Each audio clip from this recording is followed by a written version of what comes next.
తో కలిసి కేరింతలు కొడుతున్న ఈ తుంగభద్రమ్మ శతాబ్ది పుట్టినరోజు వేడుకలు జరుపుకుంటున్న ఈ బామ్మ రంగారెడ్డి జిల్లా ఆవిర్భావానికి మూలపురుషుడు, ఆంధ్ర రాష్ట్రానికి ఒకప్పుడు ఉప ముఖ్యమంత్రిగా పనిచేసిన కేవీ రంగారెడ్డి ధర్మపత్ని, మరో మాజీ ముఖ్యమంత్రి మర్రి చెన్నారెడ్డికి అత్తమ్మ. 11వ ఏటి రంగారెడ్డిని వివాహమాడిన తుంగభద్రమ్మకు 11 మంది సంతానం. వీరిలో 4 కాలం చేశారు.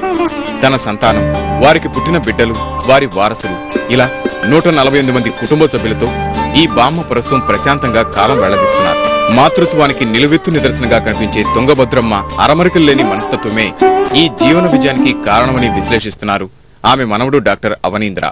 పెద్ద గుండెతో అందరినీ కలుపుకొని వెళ్లే మనస్తత్వం ఉన్న వాళ్ళు ఎప్పుడైనా ఆహ్లాదంగా ఉంటారు, సంతోషంగా ఉంటారు. ఇతరులను సంతోషపెడుతూ తను సంతోషపడుతూ చాలా బాగా అనిపించేది అమ్మమ్మ దగ్గరికి వెళ్తే. ఎప్పుడు పోయినా, ఏ రాత్రి పోయినా, పొద్దున పోయినా, ఎట్లున్నావు బిడ్డ అని అడిగేది, అన్నం తిన్నావా అని పెట్టేది.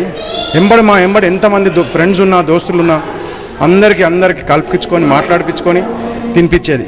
ఎప్పుడు కూడా ఊక్క మూలకు కూర్చుకున్న, ఎప్పుడు కూడా అమ్మమ్మకి అసలు అనారోగ్యం కానీ అలాంటిది మేము చూసినట్టు మా జ్ఞాపకం లేదు. ప్రముఖ రాజకీయ నేతకు సతీమణైనా ఆ భావన ఆమెలో ఇసుమంతైనా కనిపించదు. తమ ఇంట్లో చదువుకుంటున్న బంధువుల పిల్లలను సైతం కన్నబిడ్డలతో సమానంగా చూసుకుంటారు. ఇవన్నీ ఆమె నిరాడంబర జీవితానికి మచ్చుతునకలు. మీ చిన్న పిల్లలందరినీ చూస్తుంటే ఎట్లా అనిపిస్తుంది అంటుండు. అప్పుడప్పుడు ఒక్క పెడతాం పిల్లల్ని తీసుకొచ్చి, ఇది పెడతాం కదే చెయ్యం. చిన్న బిడ్డలు గుడ్డ పెడతాం.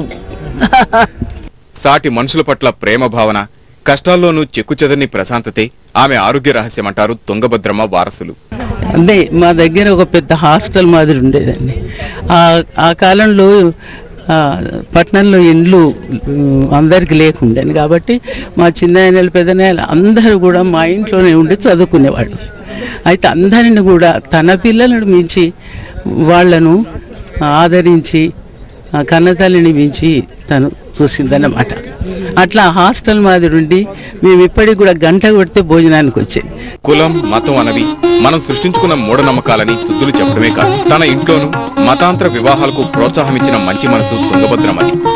100 వసంతాలు పూర్తి చేసుకున్న ఈ బామ్మ పుట్టినరోజు వేడుకలు ఆమె సంతానం ఘనంగా నిర్వహించారు.